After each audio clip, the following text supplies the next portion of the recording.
All right, let's dive into Microsoft Copilot. We're going to break down what business leaders really need to know, drawing from some great material put together by Virtualization Options LLC.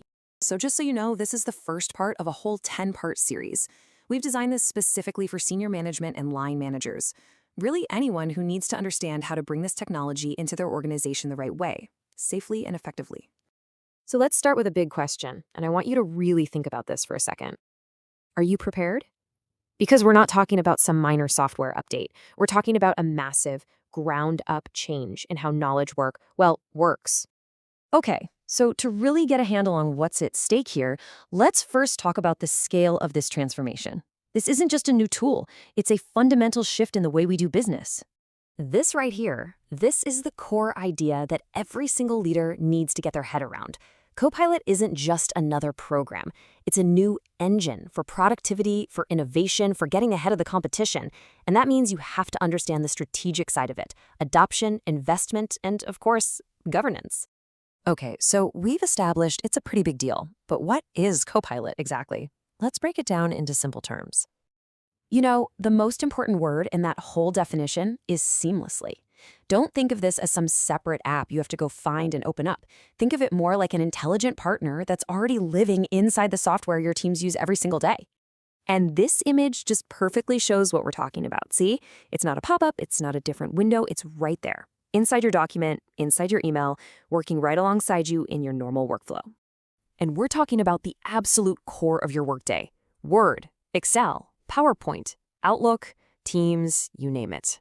The whole point is to boost productivity by taking over the repetitive stuff, helping generate content, and pulling out key insights from your data, all across the entire suite.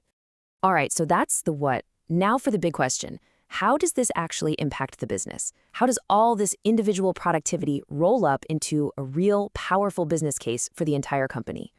Now check out this number, 70%. What's so fascinating here is that this isn't just technology being pushed from the top down. Nope. This is a demand coming straight from your workforce. Your employees are actually asking for tools like this to help them lighten their load. And look, when you give your teams these tools, the impact is huge. We're talking about a real competitive advantage. Companies that get this right are already moving faster, they're responding to customers better, and they're able to grow without just throwing more people at the problem. And what about the speed of business? I mean, think about it. Instead of waiting days for someone to pull together a bunch of reports, a leader can just ask a complex question in plain English and get a comprehensive summary almost instantly. That changes everything.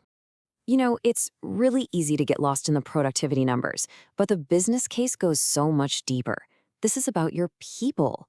When you take the tedious, mundane work off their plates, they're happier, they're less burned out, and they can focus on the high-value strategic work that actually excites them. That's huge for retention.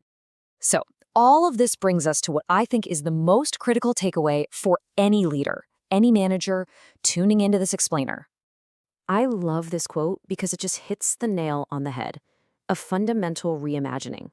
That is exactly why this is a C-suite conversation, not just another IT project. It completely changes the game. Look, if you want to actually get all the benefits we've been talking about, you can't just wing it. A strategic plan for how you're going to adopt this, invest in it, and govern it isn't a nice to have. It is absolutely essential.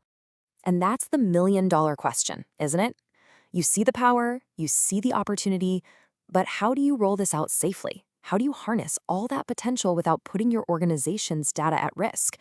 Well, that question is the perfect bridge to the rest of this series, where we'll dig into the security frameworks and best practices you need. We'll see you in part 2.